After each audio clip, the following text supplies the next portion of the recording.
So I finished school about a year later and I get my license right before summer, which everyone is telling me is a terrible time to start working because business is very slow. But okay, there's nothing I can do about that. And I start working at the first salon. And one of the things I'm really aware of, as I said in the last part of the story, is that I'm not feeling really trusting of employers and coworkers at the moment. I don't have a lot of faith in them, and just kind of trying my best. So I start working at a salon that is probably just not the best choice anyway, but it's a job. About 3 months in, after just a little bit of nonsense that I feel like the business is not being managed really, really well, and that is probably really impacting the overall business, which also means like clients that I might get are not coming. And so I think this is just not the best place for me. I'm going to try somewhere else.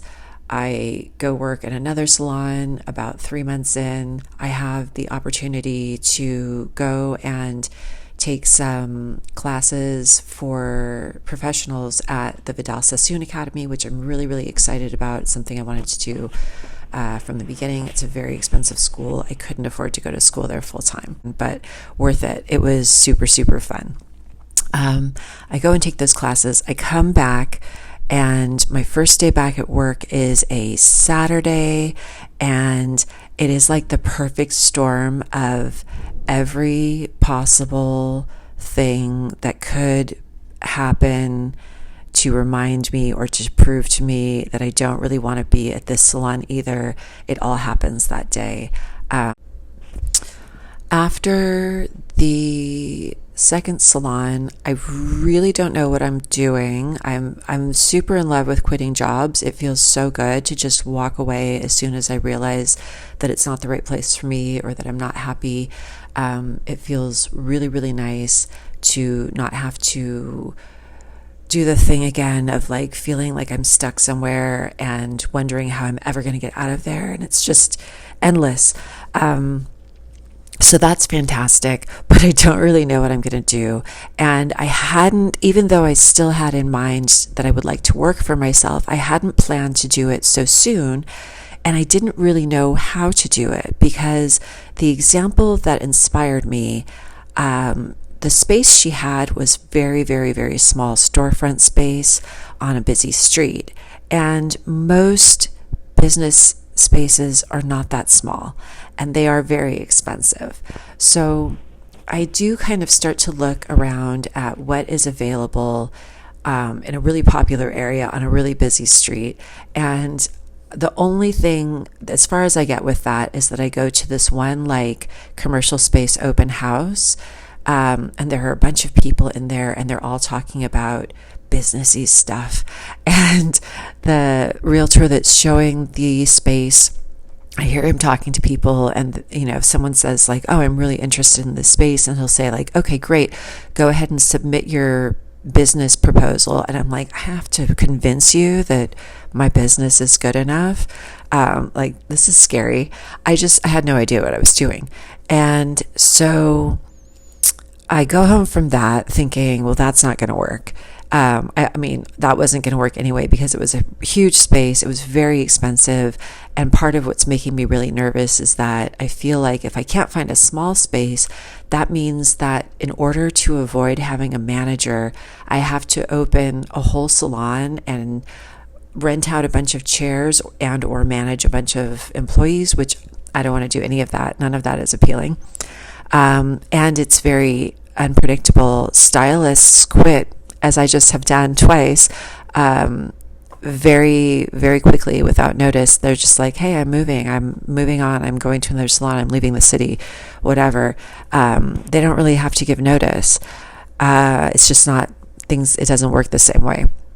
So that could be me with a bunch of empty chairs that people have up and left quickly, and now I'm on the line for the full rent. Like I don't have that kind of money. It's not a thing.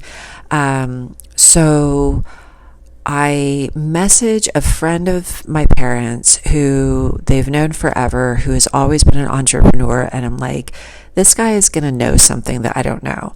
And basically, what I said to him is, this is what I'm trying to do. I don't even know what questions I should be asking. I don't know where to begin. And he said, okay, there's an organization in Glendale called SCORE, and they mentor entrepreneurs and small business owners who are just starting out. And I was like, perfect. And I went there, and the person I spoke to gave me the template for a business plan, and he said, just start filling this out. And I said, okay.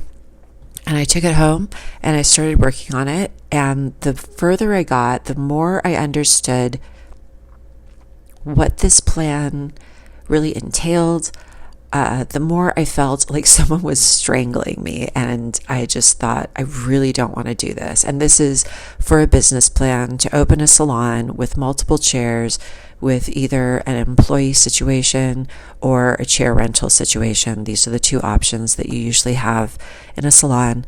And the more I understood what I would have to do and what was involved, the less I wanted any part of it. And so, but I feel like I need to at least complete this template and really understand the full scope of it. So I'm doing that. And at the same time, I'm looking for a new salon to work in, because that is what I have to do right now, because I don't really know how else to approach this having your own business thing. And I go to interview at a few salons, and some of them are like, okay, but not great. And nothing is really where I want to be. And then I come across an ad for a furnished studio set up to be a hair studio in downtown LA. And I get in touch with this woman, and I go to meet with her. And what she explains is that she's a hairdresser. She has a full salon in another city, kind of far, and she runs that full time. And then this studio that she has set up in downtown, it used to be on the west side, and she used to have a bunch of clients on the west side that she would see in that studio. And she moved it downtown because she got such a great deal on the price, and because downtown is like the really cool place to be right now. So she really thought people would like to have an excuse to come downtown, like, oh, my hairdresser's moved over there, I'm going to go downtown, I'm going to get my hair done, I'm going to have lunch, I'm going to go to some place, whatever. Apparently that didn't happen for her, which is very unfortunate. She did use the space, but very infrequently. Like, she would come by maybe once a month for half a day, if that, maybe not even every month.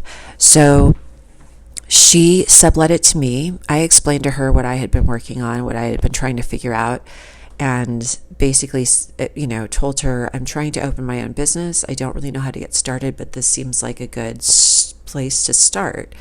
And she thought that was great, and it ended up working out just fine.